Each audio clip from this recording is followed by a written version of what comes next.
Hey guys, I hope paper one went well. Do let me know what came up. It's really useful for me to look at paper three predictions later on. I don't make a paper three prediction video until paper one and paper two, so we have an idea what came up. More of that later though. So let's talk about OCR A Level Chemistry. This is for OCR A, not for OCR B. I'm sorry about that. Paper 2 2026. So what can we expect to come up? As always, this is just a general idea based on past trends, based on the things that have come up in the last 5-6 years, what comes up every year, what comes up more regularly, and stuff that we might be expecting. So always revise these well for paper 2. Fully organic paper, make sure that you know your reactions with carboxylic acids and esters, including the different ways to make esters, so acyl chlorides as well as carboxylic acids and alcohols. Alkanes, alkenes, and isomerism is absolutely every year at the beginning of the paper somewhere. There's structured questions. There's going to be stuff about EZ isomerism, about structural isomers, about the general reactions of alkanes and alkenes. And of course, there's always going to be some big questions on spectroscopy, in particular proton NMR, a little bit of carbon NMR, and mass spec infrared as well. Testing for functional groups goes alongside that, so just make sure that you're confident in your functional group tests, because you don't want to get caught out on a big analysis question just because you can't remember how to test for an aldehyde. Mechanisms, of course. So a lot of people stress about the unknown mechanisms, but actually you need to make sure that you know the main mechanisms, because the unknown mechanisms are usually quite a small part of this paper, and they're more likely to come up in paper 3 anyway. So make sure you know all your different curly arrow mechanisms. And then we've got empirical formula and percentage yield. So don't forget that you're still going to get calculations. You're still going to get mass and MR and mole calculations in this paper, obviously not as much as you'll get in paper 1 and paper 3. And then some specific topics that I think may be coming up this year, some that are due and some that come up so regularly that you would be silly not to revise them. So benzene and phenol, the comparison there, their reactivity, the fact that phenol reacts more readily because the lone pair delocalizes into the ring. The aspirin practical is pretty regular anyway. I'm not sure this year whether we're going to be going for purification of a solid, so recrystallization is very likely. We had an organic liquid last year, but that doesn't mean it won't come up again. So I'm thinking something along aspirin. Environmental chemistry usually comes up, and I'm a feeling this year that it might be something related to CFC's ozone. Make sure you know those equations. And a comparison of mechanisms. So when you're learning your mechanisms, as well as doing your curly arrows, make sure that you're aware of things like alternate products. So many different mechanisms like electrophilic addition, you get 2 different structural isomers. Dehydration, you get EZ isomers in your product, major minor product. Things like chlorine reacting in a free radical substitution with alkanes, you'll get multiple substitutions. Reactions of amines, you can sometimes get multiple substitutions. So just sort of being aware of what different products could form for different mechanisms. Sometimes that is a large 6-mark comparison. Preparation of amines, make sure you know how to make amines. So we're talking about nucleophilic substitution with nitriles and haloalkanes, as in making a nitrile using cyanide. You've got addition of hydrogen cyanide, and then both your nitriles can be reduced. You've got making aromatic amines using nitration of benzene and then reduction.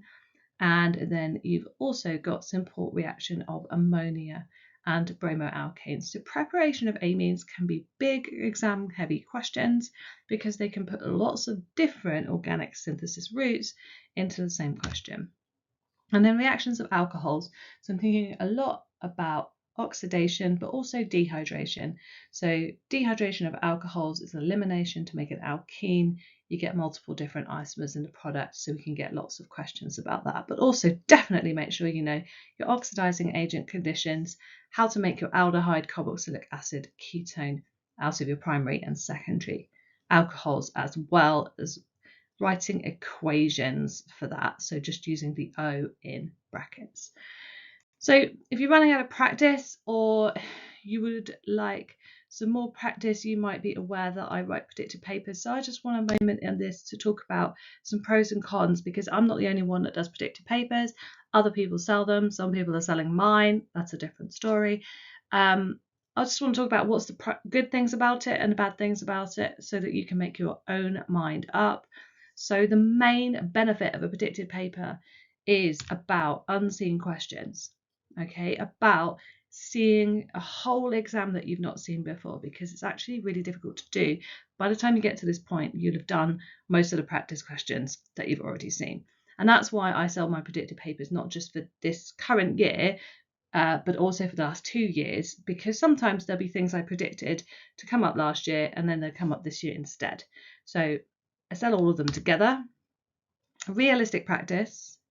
So again, because it's unseen, as opposed to, oh, this is quite familiar because actually I did it in a topic question from PMT or wherever you get your practice questions from.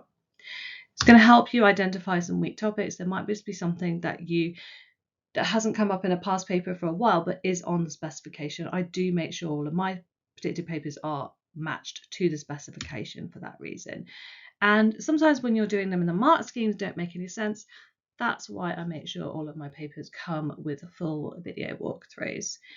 And they are all on sale at the moment because paper 1 is over. So obviously, I'm just reducing the price of any of the things that come with walkthroughs.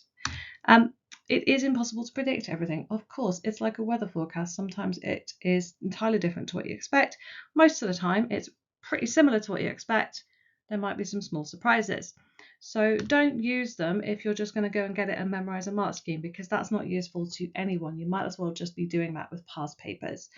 Don't memorize mark schemes. Use the mark schemes to check the language that you're using and what you're doing wrong, but they are not a substitute for thorough revision. So you've got a week now, at the time of putting this video up, to every single day. You'd be better off, rather than trying to memorize a mark scheme, trying to memorize the organic reaction schemes. And to do that, get a bit of paper, get writing it down. Sit there, put a functional group in the middle of the piece of paper. Alcohols. How many different reactions can you do? How many ways can you make it alcohol? How many ways can an alcohol react?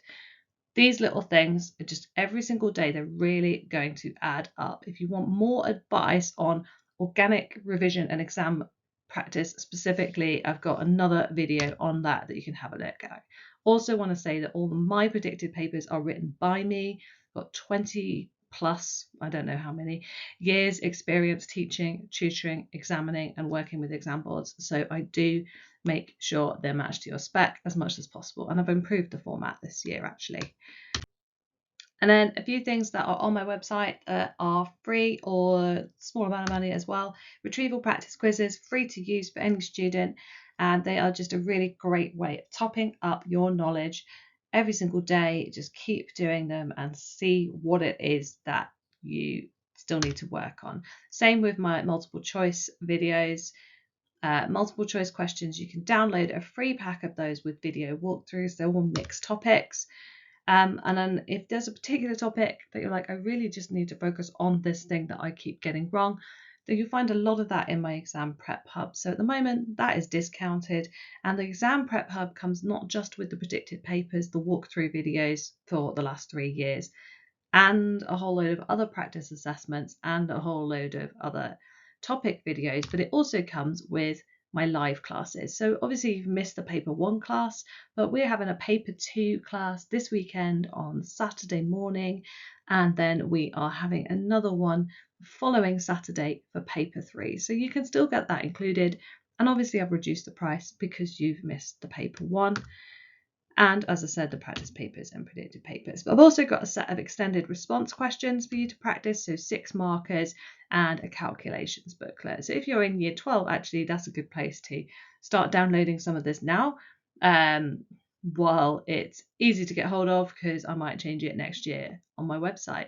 But mainly, let's just say, good luck for paper 2.